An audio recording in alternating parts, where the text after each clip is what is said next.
എല്ലാവർക്കും നമസ്കാരം. ഇന്നത്തെ നമ്മുടെ സത്സംഗം ആരംഭിക്കുകയാണ്. എല്ലാ ദിവസത്തെയും പോലെ തന്നെ ഇന്നത്തെ ദിവസത്തെ ഈ ഒരു കർമ്മത്തെ ഭഗവാന്റെ പാദങ്ങളിൽ സമർപ്പിച്ചുകൊണ്ട് നമുക്ക് ആരംഭിക്കാം.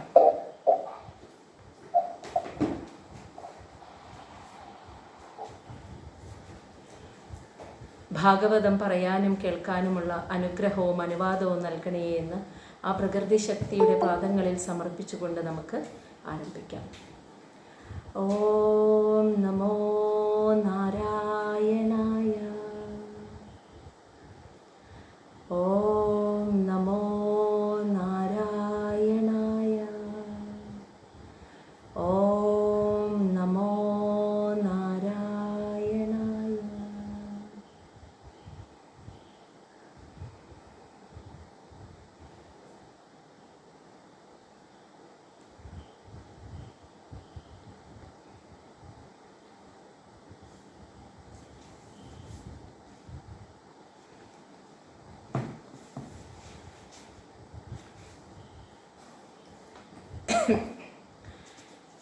ശ്രീമദ് ഭാഗവതം തൃതീയ സ്കന്ധം അധ്യായം 18.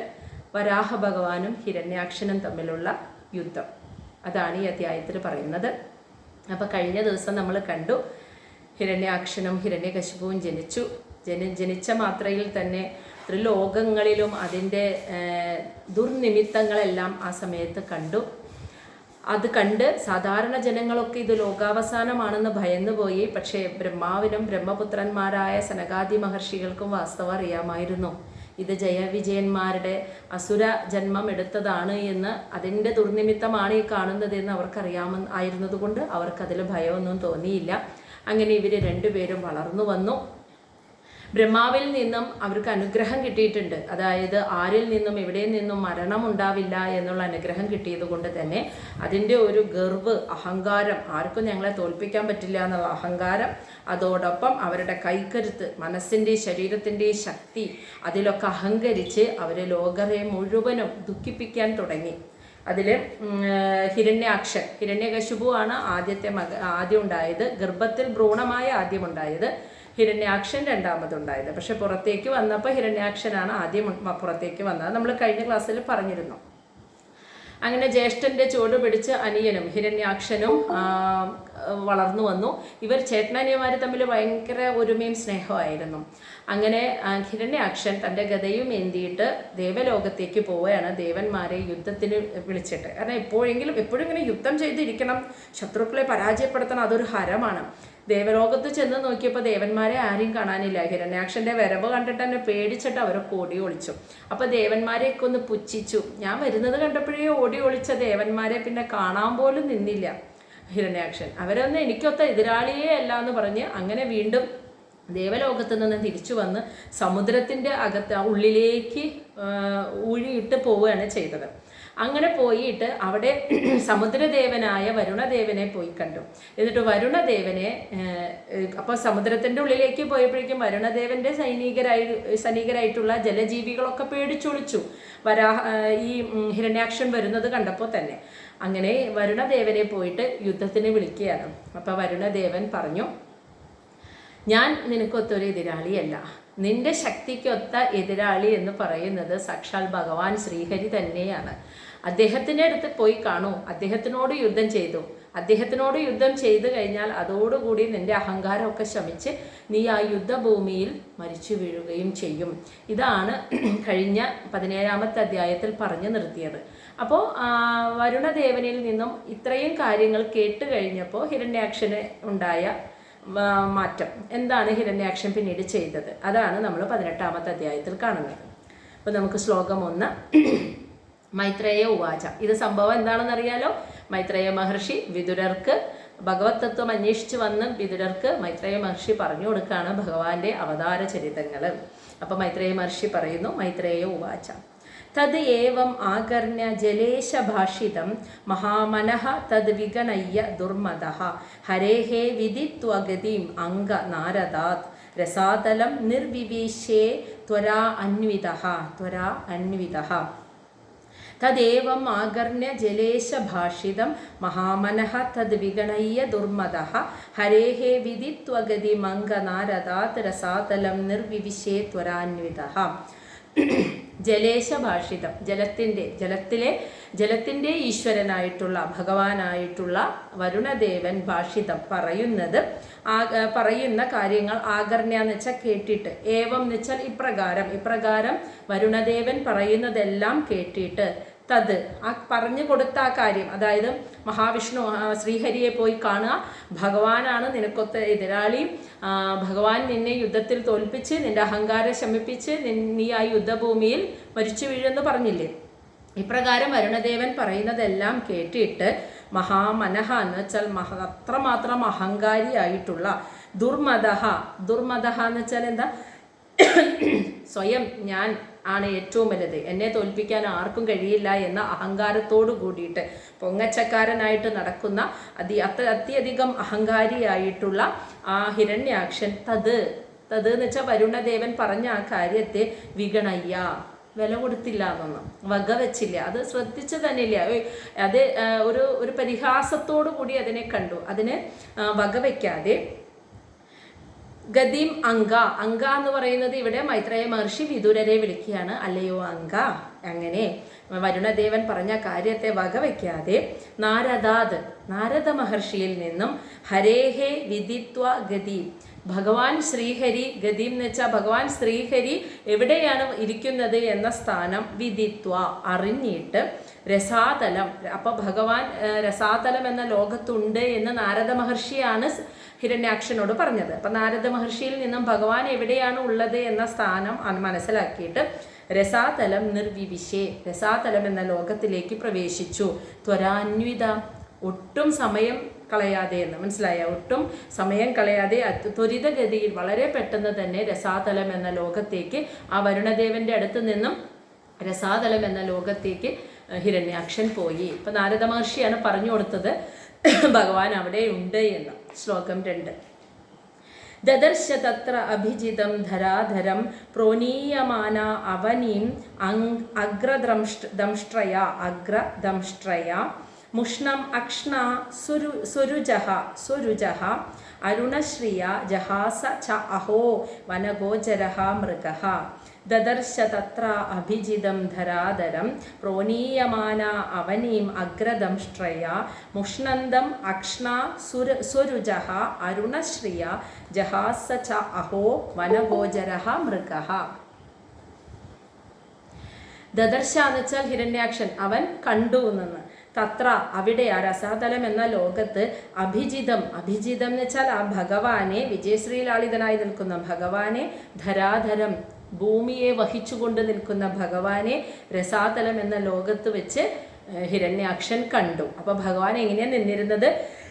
പ്രോനീയമാന എന്ന് വെച്ചാൽ മുകളിലേക്ക് ഉയർത്തിപ്പിടിക്കുന്ന രീതിയിൽ, അവനി ഭൂമിയെ അഗ്രദംഷ്ട്രയ, തൻ്റെ ദംഷ്ട്രയുടെ അഗ്രഭാഗത്ത് ഭൂമിയെ വെച്ച് മുകളിലേക്ക് ഉയർത്തിപ്പിടിക്കുന്ന രീതിയിൽ ഭൂമിയെ വഹിച്ചുകൊണ്ട് നിൽക്കുന്ന ഭഗവാനെ രസാതലം എന്ന ലോകത്ത് വെച്ച് ഹിരണ്യാക്ഷൻ കണ്ടു. അപ്പൊ കണ്ടപ്പോൾ തന്നെ ഭൂമിയെ ഇങ്ങനെ പിടിച്ചു നിൽക്കുകയാണ് ഭഗവാൻ. അപ്പോ മുഷ്ണന്തം എന്ന് വെച്ചാൽ ക്ഷയിപ്പിച്ച് കളയുക, അക്ഷണ കണ്ണുകളെ, സ്വരുജഹ അതായത് സ്വരുജഹ എന്ന് വെച്ചാൽ ഹിരണ്യാക്ഷന്റെ പ്രഭാവത്തെ ദഹിപ്പിച്ച് കളയുന്ന രീതിയിൽ അരുണശ്രിയ ചുവന്നു തൊടുത്ത കണ്ണുകളോടുകൂടി ഹിരണ്യാക്ഷനെ ഇങ്ങനെ നോക്കി നിൽക്കുന്ന ഭഗവാനെയാണ് ഹിരണ്യാക്ഷൻ കണ്ടത് എന്ന്. ഇപ്പൊ ഹിരണ്യാക്ഷന്റെ മുഴുവൻ പ്രഭാവത്തെയും ദഹിപ്പിച്ച് കളയുന്ന രീതിയിൽ ചുവന്നു തുടുത്ത കണ്ണുകളോട് കൂടിയിട്ട് ഹിരണ്യാക്ഷനെ ഇങ്ങനെ നോക്കുകയാണ്. സ്വന്തം ദംഷ്ട്രയുടെ അഗ്രഭാഗത്ത് ഭൂമിയെ വെച്ചുകൊണ്ട് അങ്ങനെ ഉയർത്തിപ്പിടിച്ച് ഭൂമിയെ വഹിച്ചുകൊണ്ട് നിൽക്കുന്ന ഭഗവാൻ ചുവന്ന കണ്ണുകളോടുകൂടി ഹിരണ്യാക്ഷനെ ഇങ്ങനെ ദഹിപ്പിക്കുന്ന രീതിയിൽ നോക്കി നിൽക്കുന്നതാണ് ഹിരണ്യാക്ഷൻ കണ്ടത്. അത് കണ്ടപ്പോൾ ഹിരണ്യാക്ഷൻ എന്താ പറഞ്ഞെന്നാ അഹോ ഓ എന്ന് ഒരു പരിഹാസത്തോട് കൂടിയിട്ട്. അപ്പൊ ഹിരണ്യാക്ഷൻ പ്രതീക്ഷിച്ചു വന്ന ആളെ അല്ല കണ്ടത് ഒരു പന്നിയെയാണ് അല്ലേ, വരാഹ രൂപത്തിലാണ് ഭഗവാൻ നിൽക്കുന്നത്. അപ്പൊ പ്രതീക്ഷിച്ചു വന്ന ആളെ അല്ല കണ്ടത്. അപ്പൊ ഒരു കളിയാക്കിയിട്ട് അഹോ എന്ന് വെച്ചാൽ ഓ വനഗോചര മൃഗ, ജലത്തിലും കരയിലും ജീവിക്കുന്ന ഒരു മൃഗമാണോ ഈ ശ്രീഹരി ഭഗവാൻ എന്ന് മനസ്സിലായ? അതാണ് പറഞ്ഞത്. എന്നിട്ട് ജഹാസ, ഒന്ന് കളിയാക്കി പരിഹസിച്ച് ചിരിച്ചു എന്ന് ഹിരണ്യാക്ഷൻ. ഈ ഭഗവാൻ ശ്രീഹരി വിഷ്ണു വിഷ്ണു എന്നൊക്കെ പറഞ്ഞ് ഞാനിവിടെ അന്വേഷിച്ചു വന്നപ്പോൾ ജലത്തിലും കരയിലും ജീവിക്കുന്ന ഒരു പന്നി, ഒരു മൃഗം, അതാണോ ഈ ഭഗവാൻ ശ്രീഹരി എന്ന് പറഞ്ഞിട്ട് പൊട്ടിച്ചിരിക്കാൻ ഒരു പരിഹസിച്ചുകൊണ്ട് ഹിരണ്യാക്ഷൻ അങ്ങ് ചിരിച്ചു ഭഗവാൻ ഇങ്ങനെ നിൽക്കുന്നത് കണ്ടപ്പോൾ. ശ്ലോകം 3. ആഹ ഏനം ഏഹി അജ്ഞാ മഹീം വിമുഞ്ചനഃ രസൗകസാം വിശ്വസൃജഃ ഇയം അർപ്പിത ന സ്വസ്തി യാസ്യസി അനയാ മമ ഈക്ഷതഃ സുരാതമ ആസാദിത സൂകര ആകൃതേ. അത് ശ്രദ്ധിച്ചു വായിച്ചോളൂ. ആഹ ഏനം ഏഹി അജ്ഞാ മഹീം വിമുഞ്ച നഹ രസൗകസാം വിശ്വസൃജഃ ഇയം അർപ്പിത ന സ്വസ്തി യാസ്യസി അനയാ മമ ഈക്ഷതഃ സുരാതമ ആസാദിത സൂകര ആകൃതേ. അതായത് ഹിരണ്യാക്ഷൻ ഇങ്ങനെ പരിഹസിച്ച് ചിരിച്ചിട്ടേ ഭഗവാനോട് പറയാണ് ആഹ. ആഹ എന്ന് വെച്ചാൽ ഹിരണ്യാക്ഷൻ പറഞ്ഞു ഏനം ഭഗവാനോട്, ഏഹി ഏഹി എന്ന് വെച്ചാൽ വരൂ. ഹിരണ്യാക്ഷൻ ഭഗവാനോട് പറഞ്ഞത് ആദ്യം എന്താണെന്നറിയും? വരൂ, യുദ്ധത്തിന് എന്നോട് യുദ്ധം ചെയ്യാൻ വരൂ. അജ്ഞ, അജ്ഞ എന്ന് വെച്ചാൽ ജ്ഞാനമില്ലാത്ത എന്ന് വെച്ചാൽ അലയോ വിഡ്ഢി. അതായത് ഇത്രയും ശക്തിമാനായ എൻ്റെ അടുത്ത് ഈ കരയിലും ജലത്തിലും ജീവിക്കുന്ന ഒരു പന്നിയാണോ യുദ്ധം ചെയ്യാൻ വരുന്നത്? എന്നാ വായോ നീ എൻ്റെ അടുത്ത് യുദ്ധം ചെയ്യാൻ വിഡ്ഢി. എന്നിട്ട് പറയാണ് നഹ, നഹ എന്ന് വെച്ചാൽ ഞങ്ങൾ, രസൗകസാം, രസൗകസാം എന്ന് വെച്ചാൽ പാതാളത്തിൽ വസിക്കുന്നവരായ പാതാളവാസികളായ ഞങ്ങൾക്ക് വിശ്വസൃജ, വിശ്വസൃജ എന്ന് വെച്ചാൽ ബ്രഹ്മദേവൻ, ഇയം അർപ്പിത ഞങ്ങൾക്കായിട്ട് അർപ്പിച്ചു തന്ന, അതായത് ഞങ്ങൾക്കായിട്ട് തന്ന അധികാരമായിട്ട് തന്നിട്ടുള്ള മഹീം ആ ഭൂമിയെ വിമുഞ്ച അവിടെ വെക്കിയെന്ന്. എവിടേക്കാണ് ഈ ഭൂമിയെ പിടിച്ചിങ്ങനെ ദംഷ്ട്രയിൽ പിടിച്ച് ഉയർത്തിപ്പിടിച്ച് നിൽക്കുന്നത്? ഈ രസാതലം എന്ന ലോകത്ത് നിന്നും ഭൂമിയെ എവിടേക്ക് കൊണ്ടുപോകാന്നാ വിചാരിച്ച്? നടക്കില്ല. ബ്രഹ്മദേവൻ ഈ രസാതല ലോകം എന്ന് വെച്ചാൽ പാതാള ലോകം, ഈ പാതാളവാസികളായ ഞങ്ങൾക്ക് ബ്രഹ്മദേവൻ അർപ്പിച്ച്, അതായത് അനുവദിച്ചു തന്നിട്ടുള്ള, ഞങ്ങൾക്ക് അർഹതപ്പെട്ടതായിട്ട് തന്നിട്ടുള്ള സ്ഥലമാണ് ഭൂമി, ലോകമാണ് ഭൂമി. ആ ഭൂമിയെയും കൊണ്ട് എവിടേക്കാണ് പോണത്? ഇവിടെ വെക്കി. അതാണ് പറയുന്നത് ഭൂമിയും വിമുഞ്ച, ഭൂമിയെ അവിടെ വെക്കൂ എന്ന്. എന്നിട്ട് പറയാണ് നഹ സ്വസ്തി യാസ്യസി, ആ ഭൂമിയെയും കൊണ്ട് ഇവിടെ നിന്ന് പോകാമെന്ന് നീ വിചാരിക്കേണ്ട. അതാണ് പറയുന്നത് നഹ സ്വസ്തി യാസ്യസി, അത് നിനക്ക് കഴിയില്ല. ഭൂമിയെ ഇവിടെ നിന്ന് കൊണ്ടുപോകാൻ, രസാതലത്തിൽ നിന്ന് കൊണ്ടുപോകാൻ നിനക്ക് കഴിയില്ല. ഇത് ഞങ്ങളുടെ ലോകമാണ് ഭൂമി, ഈ പാതാളവാസികളായ ഞങ്ങൾക്ക് ബ്രഹ്മദേവൻ നൽകിയിട്ടുള്ള ലോകമാണ്. അപ്പം ഭൂമി ഞങ്ങളുടെ സ്വന്തമാണ്. അതുകൊണ്ട് രസാതലത്തിൽ നിന്നും ഭൂമിയെ കൊണ്ടുപോകാമെന്ന് നീ വിചാരിക്കേണ്ട. എന്നിട്ട് പറയാണ് അനയ, അനയ എന്ന് വെച്ചാൽ ഭൂമിയെ, മമ ഈക്ഷത, മമ ഈക്ഷത എന്ന് വെച്ചാൽ എൻ്റെ കൺമുന്നിൽ, എൻ്റെ കണ്ണിൻ്റെ മുന്നിൽ, ഞാൻ കാണിച്ചിലെ ഭൂമി, അനയ എന്ന് വെച്ചാൽ ഭൂമിയെ, സുരാതമ ദേവന്മാരിൽ അധമനായിട്ടുള്ള, സൂകരാകൃതേ ഒരു പന്നിയുടെ രൂപം ധരിച്ചു വന്നിട്ടുള്ള നീ, ആസാദിത ആ ഭൂമിയെ അവിടെ വെച്ചിട്ട് വരൂ. ഏഹി എന്ന് വെച്ചാൽ എൻ്റെ അടുത്തേക്ക് യുദ്ധം ചെയ്യാൻ വരൂ. അതാണ് ആ ശ്ലോകത്തിൻ്റെ അർത്ഥം. അപ്പോൾ ഭഗവാനെ വരാഹരൂപത്തിൽ കണ്ടപ്പോൾ ഒന്ന് പരിഹസിച്ച് അങ്ങ് ചിരിച്ചിട്ട് ഹിരണ്യാക്ഷൻ പറയാണ് ഭഗവാനോടുത്ത്, രസാതലം പാതാളവാസികളായ ഞങ്ങൾക്ക് ബ്രഹ്മദേവൻ നൽകിയതാണ് ഭൂമി, അതുകൊണ്ട് ഞങ്ങൾക്ക് അർഹതപ്പെട്ടതാണ് ഭൂമി. ആ ഭൂമിയെ അവിടെ വെച്ചേക്കും. ഈ രസാതലത്തിൽ നിന്ന് ഭൂമിയെ കൊണ്ടുപോകാമെന്ന് നീ വിചാരിക്കേണ്ട, അത് നിനക്ക് സാധിക്കില്ല. അതുകൊണ്ട് ദേവന്മാരിൽ തന്നെ അധമനായിട്ടുള്ള വെറും ഒരു പന്നിയുടെ രൂപം ധരിച്ചു വന്നിരിക്കുന്ന, അപ്പം ശരിക്കും പന്നിയുടെ രൂപം എല്ലാവരും മായാവിലാസമാണെന്ന് ഹിരണ്യാക്ഷന് മനസ്സിലായി. പന്നിയുടെ രൂപം ധരിച്ചു വന്നിരിക്കുന്ന നീ ആ ഭൂമിയെ എൻ്റെ കൺമുന്നിൽ വെച്ച് അവിടെ വെക്കൂ, എൻ്റെ കൺമുന്നിൽ വെക്കൂ, താഴെ വെക്കൂ, എന്നിട്ട് നീ എൻ്റെ അടുത്ത് യുദ്ധം ചെയ്യാൻ വരൂ. ഇതാണ് ഹിരണ്യാക്ഷൻ പറഞ്ഞത്. ശ്ലോകം 4. ത്വം നഹ സപത്നൈ അഭവായ കിം ബ്രതോ കിം ബൃദഃ, ബൃദോ എന്ന് പറഞ്ഞാൽ ബൃദഃ, യഹ മായയാ ഹന്തി അസുരാൻ പരോക്ഷജിത് ത്വാം യോഗമായാ ബലം അല്പപൗരുഷം സംസ്ഥാപ്യ മൂഢ പ്രമഥജേ സുഹൃത്ശുജഃ. ത്വം ന സപത്നൈ അഭവായ കിം ബൃദഃ യഹ മായയാ ഹന്തി അസുരാൻ പരോക്ഷജിത് ത്വാം യോഗമായാബലം അല്പപൗരുഷം സംസ്ഥാപ്യ മൂഢ പ്രമഥജേ സുഹൃത്ശുജഃ.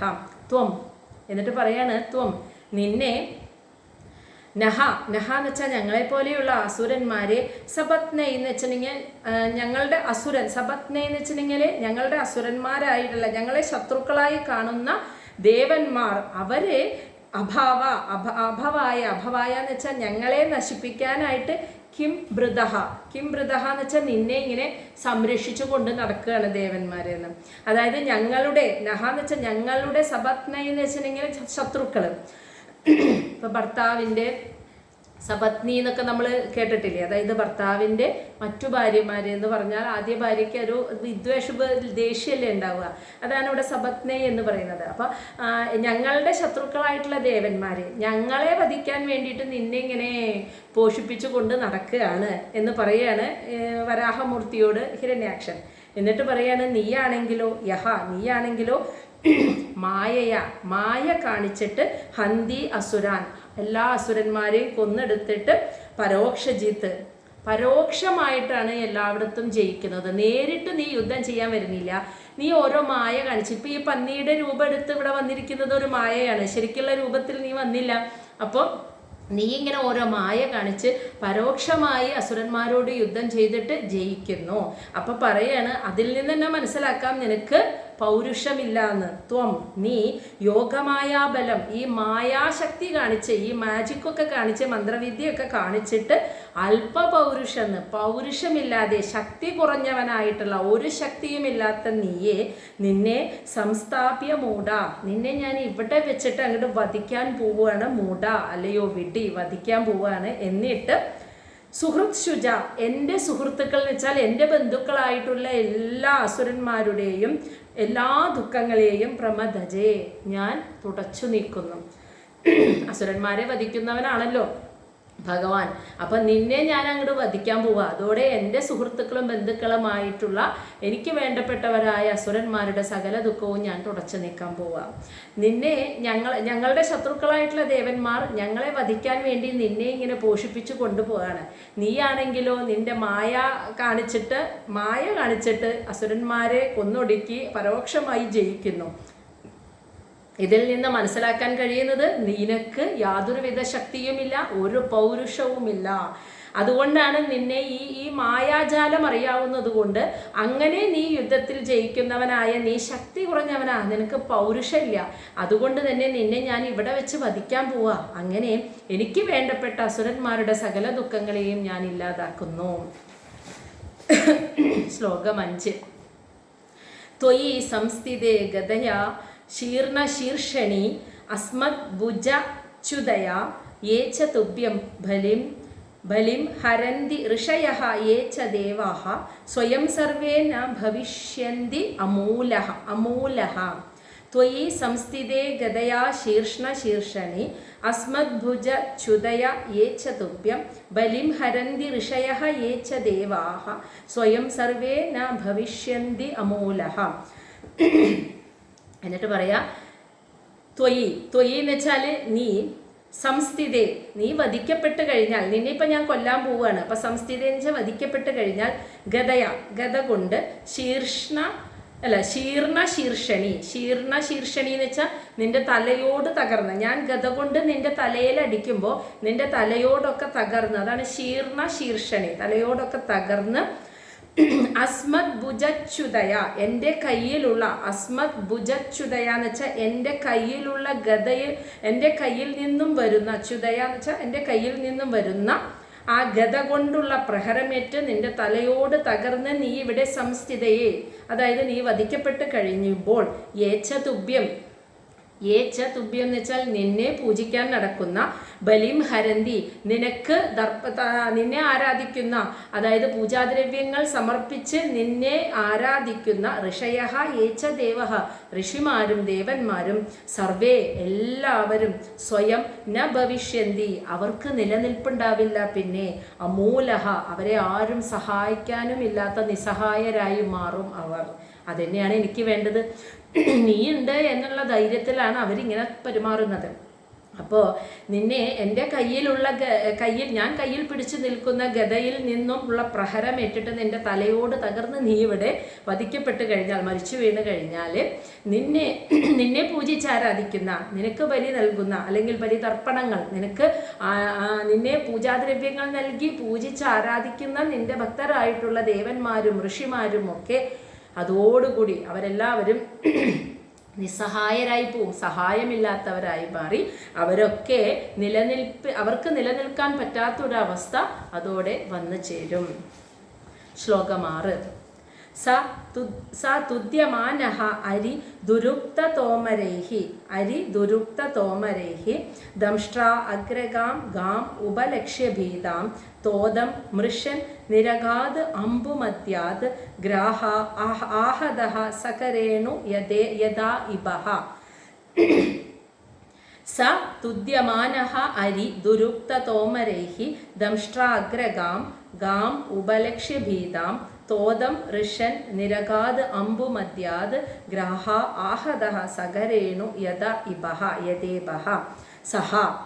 ഇപ്പോൾ ഹിരണ്യാക്ഷൻ്റെ പരിഹാസം, വെല്ലുവിളിയൊക്കെ എത്ര നീചമായിട്ടായിരുന്നു ഭഗവാനോട് പറഞ്ഞിരുന്നത്. ഒന്നുമല്ലാത്ത വെറും ഒരു കരയിലും ജലത്തിലും ജീവിക്കുന്ന ഒരു ജീവിയായിട്ട് ഭഗവാൻ ഇങ്ങനെ മായാജാലം കാണിച്ച് പൗരുഷമില്ലാത്തവനായി, ശക്തിയില്ലാത്തവനായി, അസുരന്മാരെ ജയിച്ച് നടക്കുന്നവനായിട്ടും എത്ര മോശമായ വാക്കുകൾ കൊണ്ടാണ് ഭഗവാനെ പരിഹസിച്ചത് എന്ന് നോക്കൂ.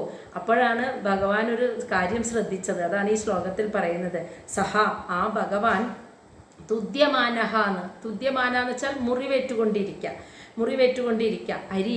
അരി എന്ന് വെച്ചാൽ തൻ്റെ ശത്രുവിനാൽ.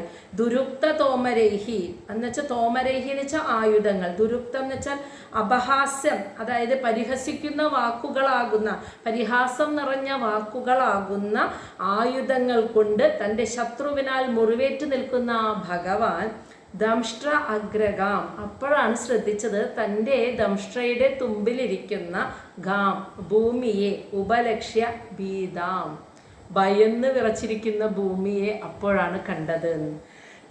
അപ്പോൾ തൻ്റെ ശത്രുവിനാൽ അപഹാസ്യം നിറഞ്ഞ വാക്കുകളാകുന്ന ശരങ്ങൾ കൊണ്ട് മുറിവേറ്റ് നിൽക്കുകയാണ് വരാഹമൂർത്തി. അത് നിൽക്കണ സമയത്ത് അദ്ദേഹത്തിന് ദേഷ്യം വരുന്നുണ്ട്. പക്ഷെ അപ്പോഴാണ് ശ്രദ്ധിക്കുന്നത് തൻ്റെ ദംഷ്ട്രയുടെ അഗ്രഭാഗത്ത് പേടിച്ച് വിറച്ചിരിക്കുന്ന ഭൂമിയെ അദ്ദേഹം കണ്ടു. അപ്പോൾ തോദം മൃഷൻ, അപമാന വേദനയെ, തോദം എന്ന് വെച്ചാൽ ആ ഹിരണ്യാക്ഷൻ പറഞ്ഞ ആ വാക്കുകൾ കേട്ടിട്ടുള്ള ദേഷ്യം, ആ അപമാന വേദനയെയും ആ ദേഷ്യത്തെയും മൃഷൻ എന്ന് വെച്ചാൽ സഹിച്ചു, അങ്ങോട്ട് ക്ഷമിച്ചു. എന്നിട്ട് നിരഗാത് അമ്പുമദ്യാത്, ആ സമുദ്രത്തിൻ്റെ ഉള്ളിൽ നിന്നും പുറത്തേക്ക് വന്നു എന്ന്. നിരഗാത് എന്ന് വെച്ചാൽ പുറത്തേക്ക് വന്നു എന്ന്. അതെന്തിനാന്ന് വെച്ചാൽ ആദ്യം ഭൂമിയെ സുരക്ഷിതമായ ഒരു സ്ഥലത്ത് വെച്ചിട്ട് വേണം ഹിരണ്യാക്ഷനെ നേരിടാൻ. അതുകൊണ്ട് കോപവും ദേഷ്യവും ഒക്കെ വരുന്നുണ്ടെങ്കിൽ പോലും ഭഗവാൻ തൻ്റെ ദംഷ്ട്രയുടെ തുമ്പിലിരുന്ന് ഭൂമി പേടിച്ച് വിറയ്ക്കുന്നത് കണ്ടപ്പോൾ ഭൂമിയെ സുരക്ഷിതമാക്കി വെക്കണമല്ലോ. അതുകൊണ്ട് ആ ദേഷ്യത്തെയും വിഷമവും ദേഷ്യവും ഒക്കെ അങ്ങോട്ട് നിയന്ത്രിച്ചു എന്ന്. അതിനെ അങ്ങോട്ട് നിയന്ത്രിച്ച് പിടിച്ചിട്ട് ആ സമുദ്രത്തിൻ്റെ ഉള്ളിൽ നിന്നും മുകളിലേക്ക്, അതിന് പുറത്തേക്ക് വന്നു. എന്നിട്ട് ഗ്രാഹ ആഹതഃ, അത് ഗ്രാഹ എന്ന് വെച്ചാൽ ഒരു മുതലയാൽ ആക്രമിക്കപ്പെട്ട സകരേണു എന്ന് വെച്ചാൽ ഒരു പിടിയാന, യഥാ ഇഭ എന്ന് വെച്ചാൽ ഒരു കൊമ്പനാന എന്ന പോലെ എന്ന്. അതായത് ഒരു കൊമ്പനാനയും പിടിയാനയും കൂടിയിട്ട് വെള്ളത്തിൽ ഇങ്ങനെ കുളിക്കാനോ ജലം കുടിക്കാനോ വന്നപ്പോൾ മുതല വന്നിട്ട് പിടിയാനയെ ആക്രമിച്ചു കഴിഞ്ഞാൽ കൊമ്പനാന എന്ത് ചെയ്യും? പിടിയാനയെ രക്ഷപ്പെടുത്താനാണ് ആദ്യം ശ്രമിക്കുക. പിടിയാനയെ രക്ഷപ്പെടുത്തി സുരക്ഷിതമാക്കാൻ ശ്രമിക്കും കൊമ്പനാന. അതേപോലെ തൻ്റെ ദംഷ്ട്രയുടെ അഗ്രത്തിൽ ഇരുന്ന് പേടിച്ച് വിറയ്ക്കുന്ന ഭൂമിദേവിയെ കണ്ടപ്പോൾ ഭൂമിദേവിയെ സുരക്ഷിതമായ ഒരു സ്ഥലത്ത് വെച്ചതിന് ശേഷം ഹിരണ്യാക്ഷനെ നേരിടാമെന്ന് കരുതി ഭഗവാൻ അതങ്ങ് ആ കോപത്തെ അങ്ങ് നിയന്ത്രിച്ചു എന്നാണ് പറയുന്നത്. അതാണ് പറയുന്നത് ഗ്രാഹ ആഹതഃ, മുതലയാൽ ആക്രമിക്കപ്പെട്ട പിടിയാന കൂടെയുള്ള ഇബ, കൊമ്പനാന യഥാ എന്ന പോലെ ഭഗവാൻ ആ കൊമ്പനാന പിടിയാനയെ സംരക്ഷിക്കുന്നത് പോലെ ഭഗവാൻ അങ്ങനെ ഭൂമിയെയും കൊണ്ട് സമുദ്രാന്തർഭാഗത്ത് നിന്നും പുറത്തേക്ക് വന്നു. വിടോ ഹിരണ്യാക്ഷൻ. ഹിരണ്യാക്ഷൻ എന്താ തോന്നിയത്? ഭഗവാൻ പേടിച്ചു പോവാ, വരാഹം പേടിച്ചു പോവാ എന്നെ കണ്ടിട്ട്, ഞാൻ പറയുന്നത് കേട്ടപ്പോൾ പേടിച്ചോടുന്നു എന്നാണ് ഹിരണ്യാക്ഷന് തോന്നിയത്.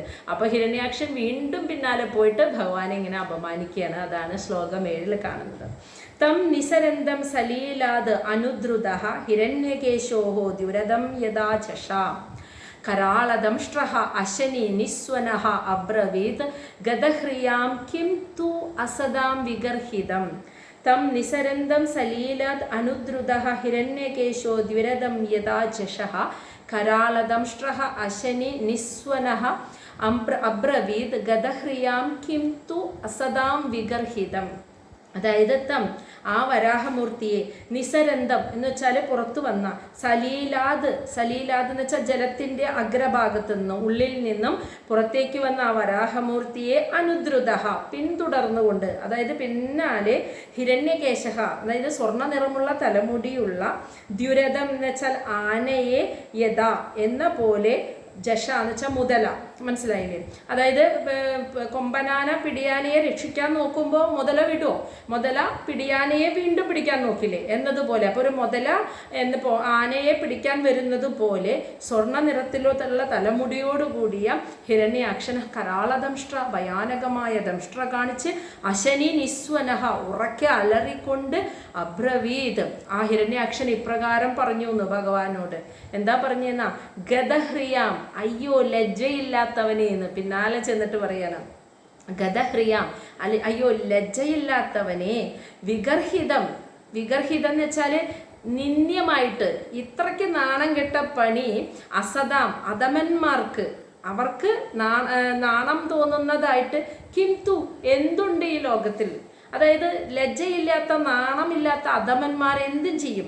എൻ്റെ അടുത്ത് ഇത്രയും വലിയ കാര്യത്തിൽ വന്ന് നിന്നിട്ട് ഭൂമിയെയും കൊണ്ട് നിന്നിട്ട് ഞാൻ പറയുന്ന വാക്ക് കേട്ടപ്പോൾ ഓടിപ്പോണു ഭൂമിയെയും കൊണ്ടിട്ട്. നീ ഇത്രയ്ക്ക് നാണം ഇല്ലാത്തവനാണോ? നിന്നെപ്പോലെ നാണം കെട്ടവർക്ക് എന്താണ് ഇനിയിപ്പോൾ എന്താ നിന്ദ്യമായിട്ടുള്ളത്? എന്തപ്പോൾ ഇവിടെ ചെയ്യാൻ പാടില്ലാത്തത്? എന്ത് നാണമേട്ട പണിയും നിന്നെപ്പോലെയുള്ള അധമന്മാർ ചെയ്യും. അതുകൊണ്ടല്ലേ പേടിച്ച് ഭൂമിയെയും കൊണ്ട് ഓടി രക്ഷപ്പെടുന്നത് എന്ന് പറഞ്ഞ് ഭഗവാനെ ഇങ്ങനെ പരിഹസിച്ചുകൊണ്ട് നിൽക്കുകയാണ് വീണ്ടും ഹിരണ്യാക്ഷൻ. ശ്ലോകം 8.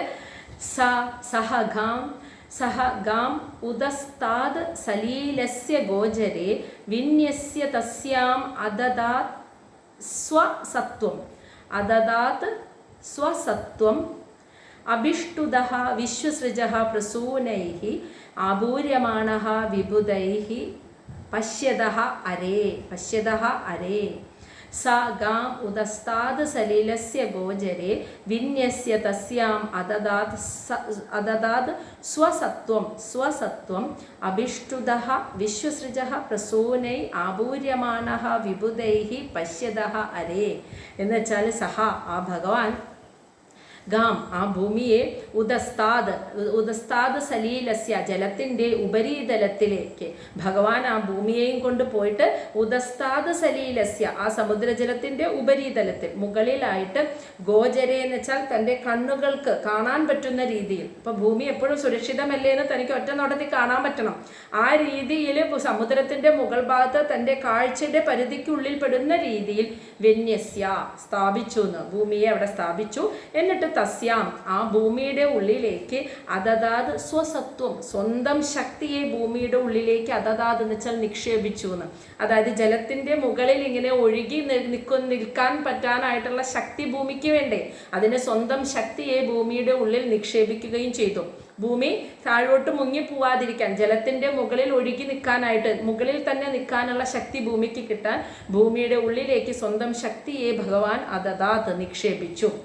എന്നിട്ട് തൻ്റെ കണ്ണുകൾ കൊണ്ട് എപ്പോഴും കാണാൻ പറ്റുന്ന രീതിയിൽ കാഴ്ചയ്ക്ക് മുന്നിൽ ആ പരിധിക്കുള്ളിൽ തന്നെ ഭൂമിയെ സമുദ്രത്തിൻ്റെ ഉപരിതലത്തിലായിട്ട് സ്ഥാപിക്കുകയും ചെയ്തു. അത് കണ്ടപ്പോൾ പശ്യതഃ അരേ എന്ന് വെച്ചാൽ അരേ ശത്രുവായ ഹിരണ്യാക്ഷൻ പശ്യതഃ കണ്ടുകൊണ്ട് നിൽക്കെ അഭിഷ്ടുതഃ പ്രകീർത്തിച്ചു എന്ന് വിശ്വസൃജഃ ബ്രഹ്മാവ്. അത് ഹിരണ്യാക്ഷൻ നോക്കി നിൽക്കെ ബ്രഹ്മാവ് അവിടെ പ്രത്യക്ഷപ്പെട്ട് ഭഗവാനെ വരാഹമൂർത്തിയെ പ്രകീർത്തിച്ചു, സ്തുതിച്ചു.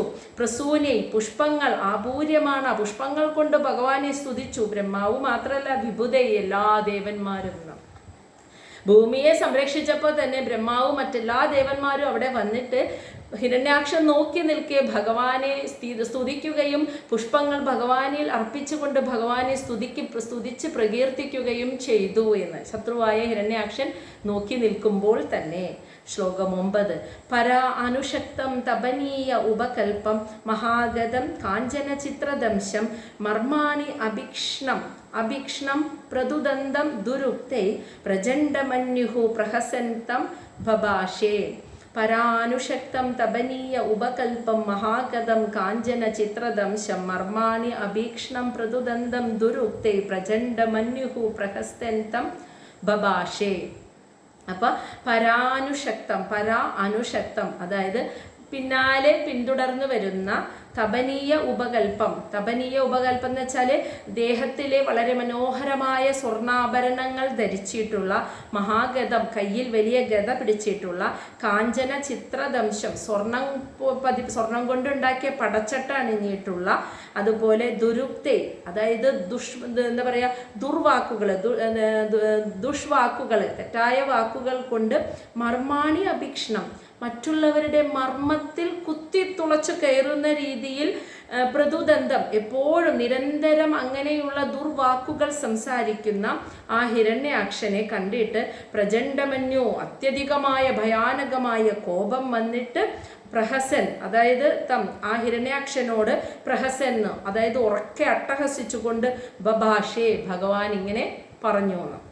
അപ്പൊ തന്നെ പിന്തുടർന്ന് വന്ന് ദേഹത്തിലാകെ സ്വർണ്ണാഭരണങ്ങൾ ചാർത്തി കയ്യിൽ ഗദയും പിടിച്ച് സ്വർണത്തിന്റെ പടച്ചട്ടയും ധരിച്ച് മറ്റുള്ളവരുടെ മർമ്മസ്ഥാനത്ത് കൊള്ളുന്ന ദുർവാക്കുകൾ പറഞ്ഞ് അവരെ നിരന്തരം വേദനിപ്പിക്കുകയും ചെയ്യുന്ന അങ്ങനെയുള്ള ദുഷ്ടനായിട്ടുള്ള ഹിരണ്യാക്ഷനെ കണ്ട് ഭഗവാന് ഭയാനകമായ കോപം വന്നിട്ട് ഉറക്കെ അട്ടഹസിച്ചുകൊണ്ട് ഹിരണ്യാക്ഷനോട് ഇപ്രകാരം പറഞ്ഞു. ഭഗവാൻ പറഞ്ഞതാണ് ശ്ലോകം 10. ശ്രീ ഭഗവാൻ ഉവാച സത്യം വയം ഭോ വനഗോചരാ മൃഗ യുഷ്മത് വിദാൻ മൃഗയേ ഗ്രാമസിംഹാൻ ന മൃത്യുപാശൈഃ പ്രതിമുക്തസ്യ വീര വികത്തനം തവ ഗൃഹണന്തി അഭദ്രഃ. ഭഗവാൻ പറഞ്ഞത് എന്താണെന്നറിയോ? സത്യം, നീ പറഞ്ഞത് സത്യം തന്നെയാണ് ഹിരണ്യാക്ഷ. വനഗോചരാ മൃഗ വയം എന്ന് വെച്ചാൽ ഞാൻ, ശരിയാണ്. വനഗോചര ജലത്തിലും കരയിലും ജീവിക്കാൻ കഴിയുന്ന ഒരു മൃഗമാണ്. അപ്പൊ ആദ്യം അതങ്ങ് സമ്മതിച്ചു കൊടുത്തു. ഹിരണ്യാക്ഷ, നീ പറഞ്ഞത് സത്യം തന്നെ, ഞാൻ വരാഹല്ലേ, അപ്പോൾ കരയിലും ജലത്തിലും ജീവിക്കാൻ കഴിയുന്ന ഒരു മൃഗമാണ് ഞാൻ. എന്നിട്ട് പറയാണ് യുഷ്മത് വിദാൻ, നിന്നെ പോലെയുള്ള യുഷ്മത് വിദാൻ എന്ന് വെച്ചാൽ നിന്നെ പോലെയുള്ള ഗ്രാമസിംഹാൻ എന്ന് വെച്ചാൽ നായക്കളെ മൃഗയഹ വേട്ടയാടി പിടിച്ച് കൊല്ലാൻ വേണ്ടിയാണ് ഞാൻ ഉണ്ടായത്, ഞാൻ ജനിച്ചത് എന്ന്. അപ്പോൾ നീ പറഞ്ഞത് ശരി തന്നെ, ഞാൻ ജലത്തിലും കരയിലും ജീവിക്കാൻ കഴിയുന്ന ഒരു മൃഗം തന്നെയാണ്, വരാഹം തന്നെയാണ്. പക്ഷേ ഞാൻ വന്നത് എന്തിനാണ്, ഞാൻ ജനിച്ചത് എന്തിനാന്ന് വെച്ചാൽ നിന്നെ പോലെയുള്ള നായക്കളെ അന്വേഷിച്ച് വേട്ടയാടി പിടിച്ച് കൊല്ലാൻ വേണ്ടിയാണ് ഞാൻ ഉണ്ടായത്. എന്നിട്ട് പറയാണ് മൃത്യുപാശൈ പ്രതിമുക്തസ്യ, മരണമാകുന്ന കയറുകൊണ്ട് കെട്ടപ്പെട്ടവനായ നീ, മനസ്സിലായ? പ്രതിമുക്തസ്യ, അങ്ങനെയുള്ള നീ, വികത്തനം തവ അതായത് നിന്റെ അങ്ങനെയുള്ള മരണപാശത്താൽ കെട്ടപ്പെട്ടവൻ അബന്ധിതനായ നിന്റെ വാക്കുകൾ, അതായത് നിന്റെ വികത്തനം തവ എന്ന് വെച്ചാൽ നിന്റെ വിടുവായത്വം, ഗ്രഹണന്തി അഭദ്ര എന്ന് വെച്ചാൽ ഹിരണ്യാക്ഷനെ വിളിക്കുകയാണ് ഒരു ഭാഗ്യം കെട്ടവനെ. ഭദ്ര അതായത് സുരക്ഷിതമല്ല, നിന്നെ മരണപാശം കെട്ടി കഴിഞ്ഞു, നീ മരിക്കാറായി. അതാണ് മരണമാകുന്ന പാശം കൊണ്ട് കെട്ടപ്പെട്ടവനായ നീ പറയുന്ന ഈ വിടുവായുത്തരമൊക്കെ ന ഗൃഹണന്തി. രണ്ടാമത്തെ ശ്ലോകത്തിന്റെ മൂന്നാമത്തെ വരിയിലെ ആദ്യത്തെ ന, പിന്നെ നാലാമത്തെ വരിയിലെ ഗൃഹണന്തി. ആര് വകവയ്ക്കാനാണെന്ന്, അതാണ് അതിൻ്റെ അർത്ഥം. ആരും വകവയ്ക്കില്ല. നിന്നെ പോലെ മരണപാശം കൊണ്ട് കെട്ടപ്പെട്ടവനായിട്ടുള്ള ഒരു നിർഭാഗ്യവാനായിട്ടുള്ള സുരക്ഷിതനല്ലാത്ത ഒരുവൻ പറയുന്ന വിടുവായുത്തരമൊക്കെ ഇവിടെ ആരും വകവയ്ക്കില്ല. അതാണ് പറഞ്ഞത്. അല്ല, ഭഗവാൻ എന്താ ആദ്യം പറഞ്ഞത്? ഹിരണ്യാക്ഷ, നീ പറഞ്ഞത് ശരി തന്നെ, ഞാനൊരു കരയിലും ജലത്തിലും ജീവിക്കാൻ കഴിയുന്ന ഒരു മൃഗമാണ്. പക്ഷെ ഞാൻ ജനിച്ചത് നിന്നെ പോലെയുള്ള ദുഷ്ടന്മാരെ ആ വേട്ടയാടി പിടിച്ചു കൊല്ലാൻ വേണ്ടിയിട്ടാണ് ഞാൻ ജനിച്ചത്. നിന്നെ പോലെ മരണപാശത്താൽ കെട്ടപ്പെട്ടവർ പറയുന്ന വിടുവായുത്തരമൊക്കെ ആര് ചെവികൾക്കൊള്ളും? ആരും അത് വകവയ്ക്കുക പോലും ചെയ്യില്ല. ശ്ലോകം 11. ഏതേ വയം ന്യാസഹരേ രസൗകസ ഗദഹ്രിയോ ഗദയഃ ദ്രാവിദഃ തേ തിഷ്ഠാമഹേ അദ അഭി കദാഞ്ചിത് അജൗ സ്ഥേയം ക്വ യാമഹ ബലിനാ ഉത്പാദ്യ വൈര്യം ഏതേ വയം ന്യാസഹരേ രസൗകസ ഗദഹ്രിയോ ഗദയാ ദ്രാവിദഃ തേ തിഷ്ഠാമഹേ അദ അഭി കദഞ്ചിത് അജൗ സ്ഥേയം ക്വ യാമഹ ബലിനാ ഉത്പാദ്യ വൈര്യം. ഏതേ വയം എന്ന് വെച്ചാൽ എന്നിട്ട് ഭഗവാൻ പറയാണ് ഏതേ വയം ഞാൻ തീർച്ചയായിട്ടും രസൗകസ പാതാളവാസികളായ നിങ്ങളുടെ ന്യാസഹരെ നിങ്ങൾക്ക് അധികാരപ്പെട്ട ഭൂമിയെ അപഹരിച്ചു കൊണ്ടുപോയവനാണ് ഞാൻ എന്നാണല്ലോ നീ പറയുന്നത്. അപ്പം അതാണ് പറയുന്നത്, ഞാൻ തീർച്ചയായും പാതാളവാസികളായ നിങ്ങൾക്ക് അർഹതപ്പെട്ട ഭൂമിയെ അപഹരിച്ചവനാണ്. പിന്നെ ഗദഹ്രിയ നാണം കെട്ടവനാണ്.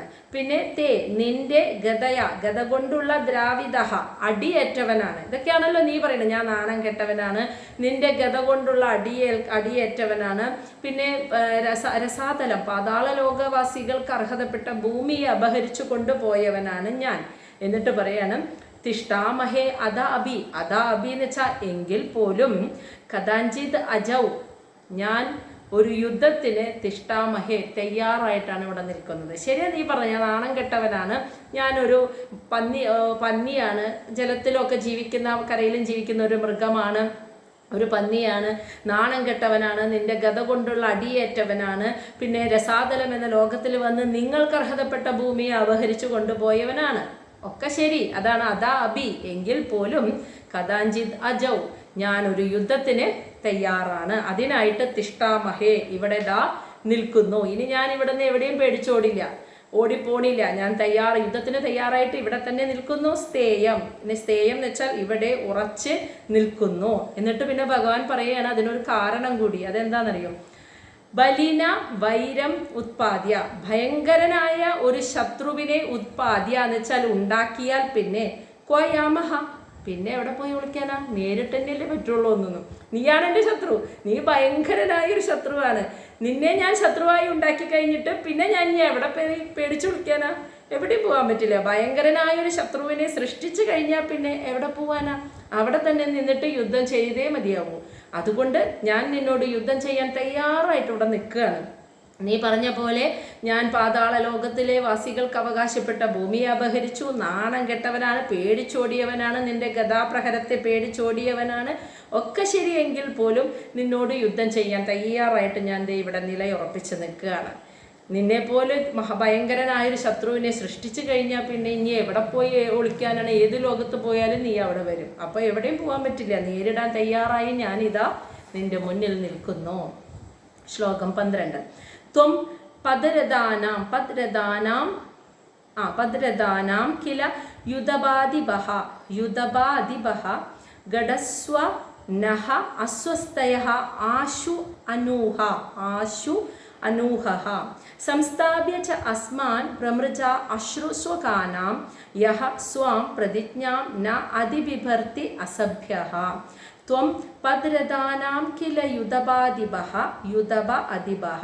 ഘടസ്വ നഹ അസ്വസ്തയ ആശു അനൂഹഃ സംസ്ഥാപ്യ ച അസ്മാൻ പ്രമൃജ അശ്രു സ്വകാനാം യഹ സ്വാം പ്രതിജ്ഞാം ന അതിബിഭർത്തി അസഭ്യഃ. ത്വം നീ പദ്രദാന, അതായത് പദ്രദാന എന്ന് വെച്ചാൽ വാക്കിൻ്റെ അർത്ഥം എന്നറിയോ? നിന്റെ കൂട്ടുകാരായിട്ടുള്ള മറ്റസുരന്മാരെ അവരുടെ കില എന്ന് വെച്ചാൽ തീർച്ചയായിട്ടും യുധബാദിബ എന്ന് വെച്ചാൽ അസുരന്മാരുടെ നേതാക്കന്മാരുടെയും നേതാവാണ് നീ. അതാണ് ആ പറഞ്ഞത്. പദ്രദാനം എന്ന് വെച്ചാൽ നിന്റെ കൂട്ടാളികളായിട്ടുള്ള അസുരന്മാരെ അവരുടെ നേതാക്കന്മാരുടെയും നേതാവ്, യുധബ അദിബ അവരുടെ നേതാക്കന്മാരുടെയും നേതാവ്, രാജാവ്, അസുരന്മാരുടെ രാജാവാണ് നീ തീർച്ചയായിട്ടും. അതുകൊണ്ട് തന്നെ ആശു വളരെ പെട്ടെന്ന്, അനൂഹ ഒരു സംശയവും കൂടാതെ, നഹ എന്നെ അസ്വസ്ഥയ അങ്ങോട്ട് പരാജയപ്പെടുത്തു. അതിനായി ഘടസ്വ മുന്നോട്ട് വരൂ, യുദ്ധം ചെയ്യാനായിട്ട് വരൂ. ഭഗവാൻ ഇങ്ങ് വിളിക്കുകയാണ്. നീ നേരത്തെ പറഞ്ഞല്ലോ നീ എന്നെ അങ്ങോട്ട് ഗത കൊണ്ട് അടിച്ച് ഇപ്പം കൊല്ലും, അങ്ങനെ എൻ്റെ ബന്ധുക്കളായിട്ടുള്ള അസുരന്മാരുടെ ദുഃഖത്തെ ഞാൻ തുടച്ചു നീക്കുന്നൊക്കെ പറഞ്ഞല്ലോ. അപ്പോൾ നീ പദ്രദാനം, നിന്റെ കൂടെയുള്ള അസുരന്മാരുടെയൊക്കെ നേതാക്കന്മാരുടെയും രാജാവാണ് നീ. അതുകൊണ്ട് പിന്നെ നോക്കിക്കാനുള്ള സമയമൊന്നുമില്ല. വളരെ പെട്ടെന്ന് ഒരു സംശയവും കൂടാതെ നീ എന്നെ അങ്ങോട്ട് കൊല്ലാനായിട്ട് ഗഡസ്വ മുന്നോട്ട് വരുമെന്ന്. എന്നിട്ട് പറയാണ് സംസ്ഥാപ്യ ച അസ്മാൻ, എന്നെ കൊന്നിട്ട് സ്വകാന, നിന്റെ ബന്ധുമിത്രാദികളുടെ പ്രമൃജ അശ്രു, കണ്ണുനീര് നീ അങ്ങ് തുടച്ചു കളയൂ. എന്നെ വേഗം കൊല്ലാൻ വരൂ, എന്നിട്ട് എന്നെ കൊന്നിട്ട്, അതാണ് സംസ്ഥാപ്യ ചാസ്മാൻ, എന്നെ അങ്ങ് പെട്ടെന്ന് കൊന്നിട്ട് നിന്റെ ബന്ധുമിത്രാദികളുടെ കണ്ണീര് നീ അങ്ങ് തുടച്ചു കളയൂ. എന്നിട്ട് പറയാണ് യഹ, ഇനി ആരാണോ നിന്നെ പോലെയുള്ള ഒരാൾ ഇങ്ങനെയൊക്കെ ചെയ്യുമെന്ന് പറഞ്ഞിട്ട് സ്വന്തം പ്രതിജ്ഞയെ അതിപിബർത്തി ചെയ്തില്ല എങ്കിൽ അസഭ്യ, പിന്നെ സഭയിൽ ഇരിക്കാൻ നീ യോഗ്യനല്ല. രാജാവ് എന്ന സ്ഥാനത്തിരിക്കാൻ പിന്നെ നീ യോഗ്യനല്ല. അസുരന്മാരുടെ രാജാവാണല്ലോ ഹിരണ്യാക്ഷനും ഹിരണ്യകശിപുവും. അപ്പോൾ നീ ഒരു പ്രതിജ്ഞ ചെയ്തു, എന്നെ അങ്ങോട്ട് കൊന്നിട്ട് ദേവന്മാരങ്ങ് പരിപോഷിപ്പിച്ച് വളർത്തുന്ന, ഞങ്ങളെ അസുരന്മാരെ കൊല്ലാൻ ദേവന്മാർ പരിപോഷിപ്പിച്ച് വളർത്തിക്കൊണ്ടുവരുന്ന എന്നെ അങ്ങ് കൊന്നിട്ട് അസുരന്മാരെ സംരക്ഷിക്കുമെന്ന് നീ പ്രതിജ്ഞ ചെയ്തല്ലോ. അപ്പോൾ അസുരന്മാരുടെ രാജാവാണ് നീ, അതുകൊണ്ട് നിനക്ക് നോക്കിക്കാൻ സമയമൊന്നുമില്ല. പെട്ടെന്ന് തന്നെ മുന്നോട്ട് വന്ന് എന്നെ അങ്ങ് പരാജയപ്പെടുത്തുക, പെട്ടെന്ന് തന്നെ എന്നെ അങ്ങോട്ട് കൊല്ലുക, എന്നിട്ട് നിന്റെ കൂട്ടാളികളുടെ കണ്ണുനീര് അങ്ങ് തുടച്ചു കളയുക. ഈ പറഞ്ഞ പ്രതിജ്ഞ നീ ചെയ്തില്ലെങ്കിൽ പിന്നെ സഭയിൽ രാജാവായിട്ടിരിക്കാൻ നീ യോഗ്യനല്ല. ഇതാണ് അസഭ്യ, സഭയിൽ രാജാവായിരിക്കാൻ യോഗ്യനല്ല എന്ന് പറയുന്നു. ശ്ലോകം 13. അപ്പം ഇത്രയും പറഞ്ഞിട്ട് ഹിരണ്യാക്ഷൻ പറയുന്നതും ഭഗവാൻ മറുപടി പറഞ്ഞതുമായിട്ട് മൈത്രേയ മഹർഷി പറഞ്ഞു. ഇനി 13ാമത്തെ ശ്ലോകത്തിൽ മൈത്രേയ ഉവാച, മൈത്രേയ മഹർഷി തുടർന്ന് പറയുന്ന ഭാഗങ്ങളാണ് പറയുന്നത്. സഹ അധിക്ഷിപ്തഃ ഭഗവതഃ പ്രലബ്ധഃ ച രുഷാഭൃശം ആജഹര ഉൽബണം ക്രോധം ക്രീഡ്യമാനഃ അഹിരാത് ഇവ. സഹ അധിക്ഷിപ്തഃ ഭഗവതഃ പ്രലബ്ധഃ ച രുഷാഭൃശം ആജഹാര ഉൽബണം ക്രോധം ക്രീഡ്യമാനഃ അഹിരാത് ഇവ.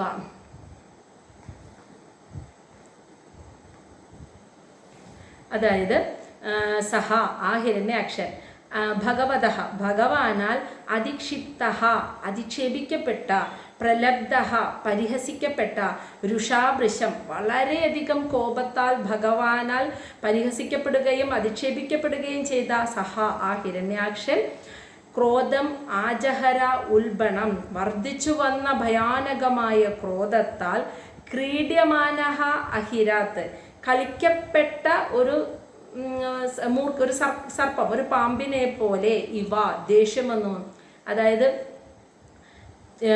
നല്ല വിഷം ചീറ്റുന്ന സർപ്പം, അത് എല്ലാവരുടെ മേലേക്കും ഇങ്ങനെ കൊത്താനായിട്ട് ചീറ്റാനായിട്ട് ഇങ്ങനെ പത്തി വിടർത്തി നിൽക്കുമ്പോൾ ആ സർപ്പത്തെ ഒരു പാമ്പാട്ടി എങ്ങനെയാണോ കൺട്രോൾ ഇതിങ്ങനെ കളിപ്പിക്കുന്നത്, അതിനെ ഇങ്ങനെ കൊത്താനായിട്ട് ഇങ്ങനെ നിൽക്കുമ്പോൾ പാമ്പാട്ടി അതിനെ കളിപ്പിച്ച് കൊണ്ടുപോകുന്നത് പോലെ, അവൻ്റെ ദേഷ്യത്തിലിട്ടിട്ട് അവനെ ഇങ്ങനെ തട്ടി ആ പാമ്പിനെ ഇട്ട് ഇങ്ങനെ കളിപ്പിക്കുന്നത് പോലെ ആ സർപ്പത്തെ, കളിക്കപ്പെടുന്ന ഒരു പാമ്പാട്ടിയാൽ കളിക്കപ്പെടുന്ന ഒരു വിഷം ചീറ്റാൻ നിൽക്കുന്ന ഒരു സർപ്പത്തെ പോലെ ഭഗവാൻ ഇങ്ങനെ പരിഹസിച്ചിട്ട് ഹിരണ്യാക്ഷന്റെ ദേഷ്യം കൂട്ടിക്കൊണ്ടുവരിക. അത് കൂട്ടാൻ വേണ്ടിയിട്ടാണ് ഭഗവാൻ ഈ വാക്കുകളൊക്കെ പറഞ്ഞത്. മനസ്സിലായോ? നീ സഭയിലിരിക്കാൻ പിന്നെ യോഗ്യനാവില്ല, നിന്റെ വാക്ക് വേഗം നീ പാലിക്കുക എന്നൊക്കെ പറഞ്ഞ് അങ്ങോട്ട് മൂർച്ച കൂട്ടി കൊടുത്തു കോപത്തിന്.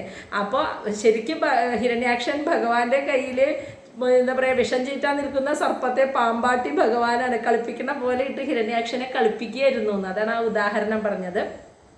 ഭഗവാനാൽ പരിഹാസം നിറഞ്ഞതും അധിക്ഷേപിക്കപ്പെട്ടതുമായ വാക്കുകൾ പറയുന്നത് കേട്ടപ്പോൾ ഹിരണ്യാക്ഷന് വർദ്ധിച്ചു വന്നു കോപം, ദേഷ്യം വന്ന് ഇങ്ങനെ സർപ്പത്തെ പോലെ ചീറ്റാൻ നിൽക്കുമ്പോൾ ഭഗവാൻ ഹിരണ്യാക്ഷനെ വിഷം ചീറ്റാൻ നിൽക്കുന്ന സർപ്പത്തെ കളിപ്പിക്കുന്ന പാമ്പാട്ടിയെ പോലെ ഇട്ട് കളിപ്പിക്കുകയാണ് ചെയ്തത്. അവൻ്റെ ദേഷ്യം വീണ്ടും വീണ്ടും പരിഹസിച്ച് അങ്ങ് കൂട്ടാനായിട്ട്.